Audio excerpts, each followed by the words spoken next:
पाकिस्तान मुस्लिम league Nawaz से उनके आला अहदेदार आजकल तवत्तर के साथ जस्टिस साकिब निसार का नाम लेते हैं, जनरल फैज़ हमीद का नाम लेते हैं, farmer army chief general Bajwa का नाम लेते हैं और कहते हैं कि इन सारों की वजह से इमरान खान को हुकूमत मिली और नवाज शरीफ को निकाला गया।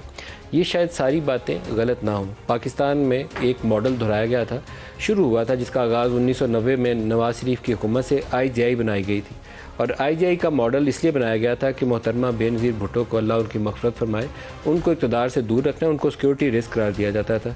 तो उसके मुकाबले में पंजाब से एक लीडर को खड़ा किया गया था जो पीपल्स पार्टी का मुकाबला कर सके और बेनज़ीर को इक़्तिदार से बाहर रख सके। मुख्तलिफ़ जमातों के लोगों को इकट्ठा किया गया था और इस्टेब्लिशमेंट ने उनको हाँक के वो इस्लामी जमहूरी इत्तेहाद के बैनर के नीचे जमा कर दिया था और मोहतरमा के ख़िलाफ़ औरत की हुक्मरानी और इस तरह के नारे लगाकर एक इलेक्शन लड़ा गया था। 90 में वो इंतखाब नवाज शरीफ जीत गए। 81 ऑनवर्ड नवाज शरीफ पे इन्वेस्टमेंट शुरू की गई थी। 90 में इंतखाब जीते, 93 में उनकी गुलाम इसहाक़ और इस्टेब्लिशमेंट से लड़ाई होगी और उसके बाद ये सिलसिला आज तक ख़त्म नहीं हुआ। इमरान खान IJI 2 है, IJI का जो मॉडल था उसका फ़ेज़ 2 है।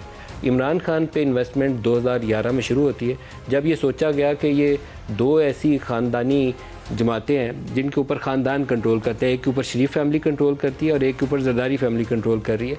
इनसे निजात का ज़रिया यह है कि एक तीसरी सियासी क़ुव्वत को इकट्ठा किया जाए। लाहौर में एक जलसा होता है जिसमें बिहाइंड द सीन इस्टेब्लिशमेंट बहुत मदद करती है और मीनार पाकिस्तान भर जाता है। फिर कराची में जलसा होता है, वो कराची में मज़ार कायद के ऊपर दुनिया बड़ी तादाद में आती है और ये सिलसिला फिर रुकने का नाम नहीं लेता।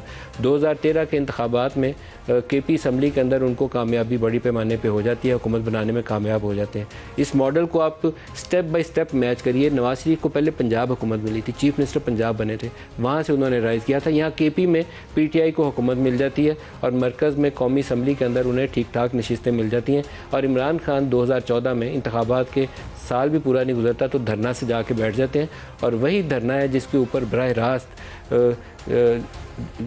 शुजा नवाज साहब ने अपनी किताब के अंदर लिख दिया कि फॉर्मर DGI ज़हीरुल इस्लाम साहब उस धरने के पीछे थे। ये इससे ज़्यादा बराह रास्त इल्ज़ाम कभी मैंने देखा नहीं ब्लैक एंड वाइट के अंदर, और वही कंटिन्यूएशन है जो जनरल फैज़ तक आती है, कभी दरमियान में रुकी नहीं। पनामा पेपर्स में 450 लोगों के नाम थे और मेरी दिली ख्वाहिश थी और आज भी है कि जो एवन फील्ड डिपार्टमेंट की मनी ट्रेल है उसके ऊपर तहकीक होती है और उसमें मुजरम किसी को तयन मुलजिम किसी को आप ढूंढते और फिर उसका जुर्म का तयन करके उसको सज़ा देते।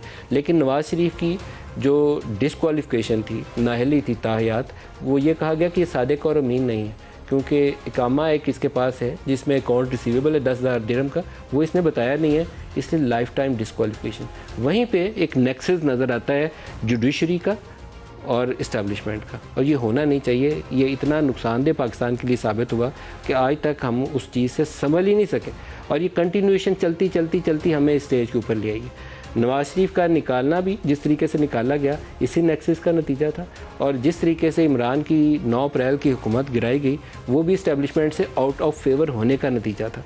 जिस इस्टेब्लिशमेंट ने उनको कांधों पे बिठा के हुकूमत दिलाई थी, 3.5 साल बाद वो यहाँ तक आ गए और उन्होंने कहा ये पाकिस्तान के मफाद के ख़िलाफ़ है। अभी जो उनका बयान उनसे मनसूब करके फॉर्मर आर्मी चीफ का छापा गया, तो ये सूरत हाल है पाकिस्तान की। यहाँ से आगे किधर को जाना है मालूम नहीं है। लोगों की ज़िंदगियों में बेपनाह मुश्किलात पैदा हो गई हैं। पाकिस्तान इकनॉमिक क्राइसिस में है।